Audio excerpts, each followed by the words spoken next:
welcome to another episode of LCTV. I'm Alex Stamis. And I'm Kelly Steer. And Kelly, we were talking about this before the show. It seems like the plague has hit Lemoyne. No, yeah, and it's hit me hard. Like, I think I probably started the plague. Well, I'm glad on the other side of the desk today. Because I know. I don't want to get sick. Two of my roommates already got sick, and somehow I'm still avoiding it.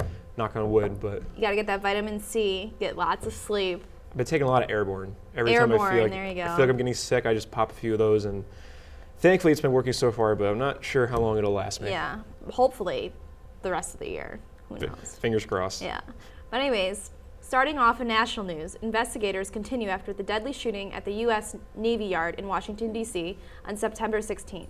So far, it is unknown whether the shooter, who had previously been discharged from the Navy Reserve, got into the base through one of the main gates or through a side door with his contractor card. Thomas Hoshko, chief executive of the company where the shooter was working as a computer contractor, states that he had a government contractor access card, which would have allowed him access. Whatever the investigations reveal, we will be praying for those we lost this past week. The shooting in D.C. has revived the ongoing debate over gun laws, as President Obama stated in an interview with Telemundo that, quote, "We do not have a firm enough background check system."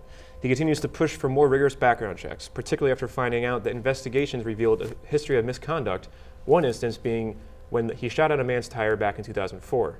The debate also brings to question how a man with such a history gained clearance to use a card to enter a government facility in the first place. On the lighter side of news, a homeless man in Boston found a backpack filled with thousands of dollars and handed it over to police. Glenn James found it after a young man accidentally left it behind. After he saw that the bag contained $2,400 in cash and about $40,000 in traveler's checks, he immediately turned it over to authorities. His honesty has been rewarded in the form of a webpage made in order to raise money for him on GoFundMe.com. Nina Davaluri has been named Miss America this past week. The 24-year-old is the first Indian American to be given the honor. Syracuse is ecstatic for her selection for the crown as she comes from Fayetteville, marking the second Miss Syracuse that was named as Miss America, the first being Vanessa Williams, who was the first African-American winner back in 1983.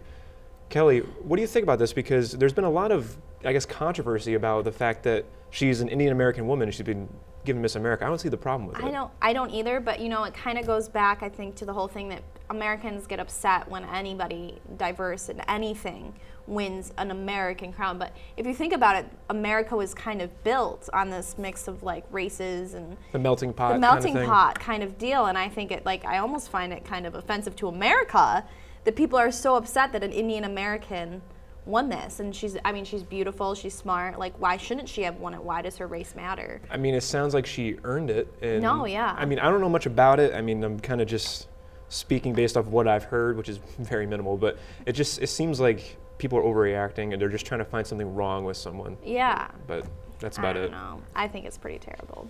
Agreed.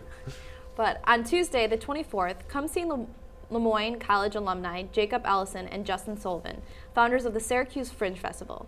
The two will be sharing their experiences in running a festival from its roots.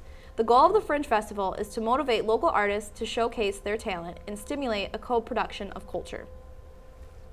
In other Lemoyne news, there will be a meeting held on the 24th for those planning to study abroad. Be sure to attend the meeting if you're interested in fall 2014 study abroad opportunities. And that's been another episode of Lemoyne Out Loud. Kelly, I'd like to wish you a get well better, because you seem like you are very sick right now, so I hope you feel better. But from Lemoyne Out Loud, I'm Alex Stamis. And I'm Kelly Steer. Be sure to tune in again next week.